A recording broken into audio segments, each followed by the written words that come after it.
नमस्कार. साहित्य सखी व आम्ही लेखिका नाशिक आयोजित सावित्री जन्मोत्सव 2021 साठी मी सौ सारिका निशांत रंदे, राहणार शिरपूर, जिल्हा धुळे, आपल्यासमोर सादरीकरण करत आहे. विद्यादात्री क्रांतिज्योती सावित्री आई फुले यांच्या प्रगल्भतेतून, कल्पकतेतून आणि संघर्षात्मक वाटचालीतून आम्हाला ज्ञान, भक्ती, कर्म, महिला सक्षमीकरण, स्त्री पुरुष समानता, आत्मनिर्भरता, कर्मकांडांना फाटा, वैज्ञानिक दृष्टिकोन तसेच सकारात्मकता इत्यादी गुणांचा वसा आणि वारसा लाभलेला आहे. मी सावित्रीची लेक म्हणून माझ्या शैक्षणिक क्षेत्रामध्ये या गुणांचा वसा आणि वारसा जपत आहे. त्याचप्रमाणे आपण सावित्रीच्या लेकींनी देखील हा वसा आणि वारसा जपून तो अधिक समृद्ध करून पुढच्या पिढीला देण्याचं आपलं कर्तव्य बजावलं पाहिजे.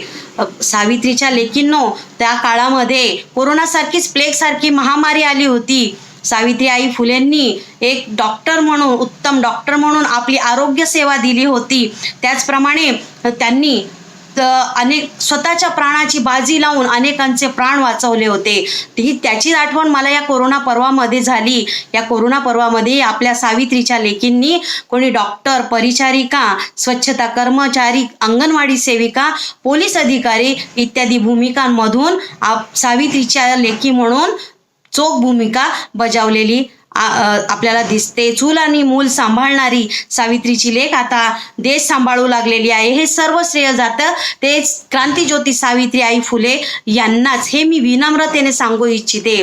जाता जाता मी सांगेल की जय ज्योती, जय साऊ, कृतज्ञ राहू, उतराई होऊ, तुम्ही दिला ज्ञानरूपी वसा, आम्ही चालवू हा पुढे वारसा.